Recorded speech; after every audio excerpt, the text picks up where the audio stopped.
राधा स्वामी दयाल की दया, राधा स्वामी सहाय। वचन महाराज साहब, वचन संख्या 21। महाराज फरमाते हैं कि संसारी जीवों की कार्रवाई उनके कर्म अनुसार होती है और जो परमार्थी जीव हैं उनकी कार्रवाइयों में मौज की धार शामिल होती है। दुनियादारों की कार्रवाई उनके कर्म फल के अनुसार होती है। तो इस तरह जो संसारी जीव हैं उनके सब कामों और कारोबार में जो उनके कर्मों के फल हैं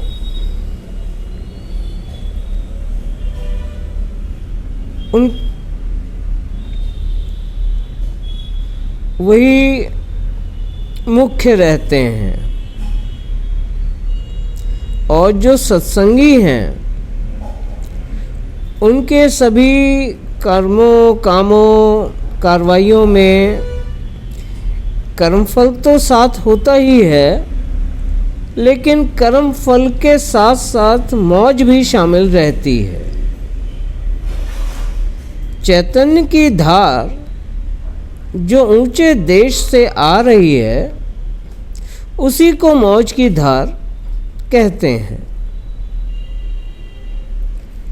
जो कि सुरत शब्द अभ्यास करते हैं उनका थोड़ा बहुत जो सिलसिला है उस मौज की धार के साथ लगा रहता है और जब वे उपदेश लेते हैं तो उनका जो सिलसिला है वह सत्पुरुष के चरणों से लगा दिया जाता है, यानी अंतर घट भीतर गाज रही धुन से जोड़ दिया जाता है। इस तरह से कुल मालिक राधा स्वामी दयाल का आसरा उन्हें पकड़ा दिया जाता है। जिस तरह से जिसका उस अंतर घट भीतर गाज रही धुन धार से मेला होता है, उसी के अनुसार गुप्त या प्रकट रूप से मौज की धार उसके सभी कामों में करनी में शामिल होती है। तो जहाँ तक माया का घेरा है वहाँ तक कर्म फल थोड़ा बहुत ज़रूर चढ़ा रहता है और जो स्थान माया के घेरे के बाहर है, यानी जहाँ माया नहीं है वहाँ कर्म भी नहीं है। वहाँ जब इसकी रसाई होगी उन घाटों तक सूरत की, तब जो भी कार्रवाइयाँ उसके द्वारा होंगी सब मौज उसमें शामिल होगी और मौज के प्रकट एहसास और अनुभूतियाँ होती हैं। जो कर्मों का फल है वो त्रिकुटी में जाकर खत्म हो जाता है। वहाँ त्रिकुटी के घाट पर जब सूरत का खिंचाव होगा तभी जीव जगत में नेह कर्म हो सकता है।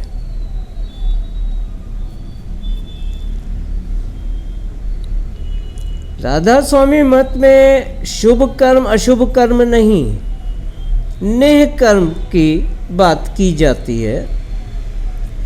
कर्म शुभ हो या अशुभ, कर्म तो कर्म ही है और फल भोगना ही पड़ेगा और भोगने के लिए आना ही पड़ेगा।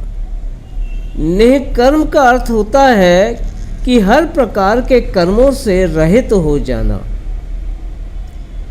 तो जब कर्मों से रहित होगा जीव तो लौट के आना नहीं होगा। अगर मौज शामिल है तो चाहे बाहर का सामान मौजूद नहीं है और कोई उम्मीद भी नहीं बंधी है,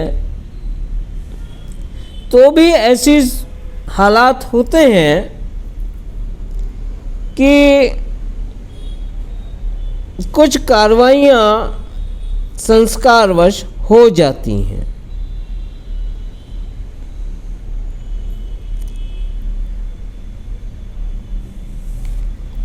सुरत शब्द अभ्यास से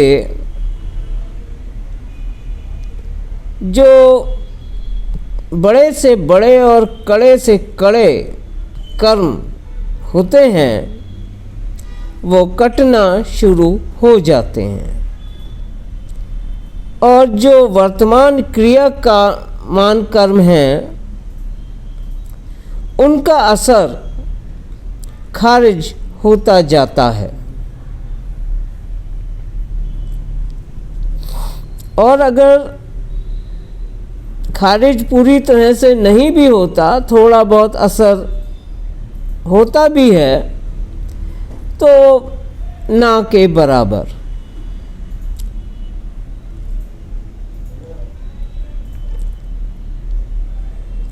इस तरह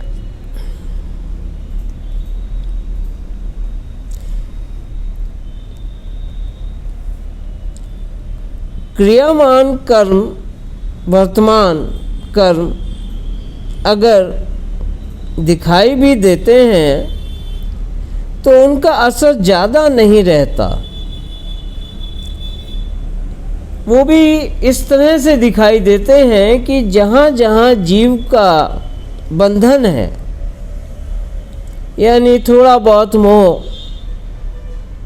उम्मीदें जगत में कायम हैं, तो वह जब तोड़ा जाता है तो वहाँ से सूरत को हटाया जाता है। तब जीव को थोड़ा झटका लगता है, तकलीफ होती है और बड़ा घबराता है। ऐसे में चाहिए कि उस वक्त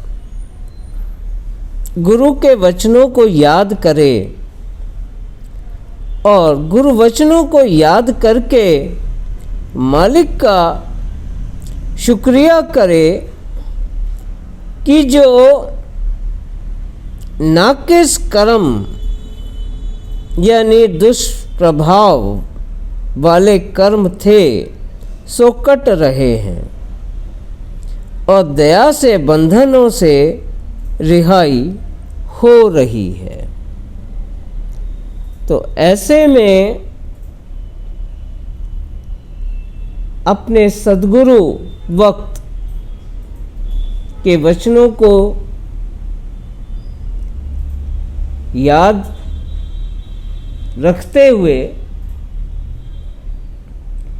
हमेशा हर हाल में मालिक का शुक्राना अदा करना चाहिए,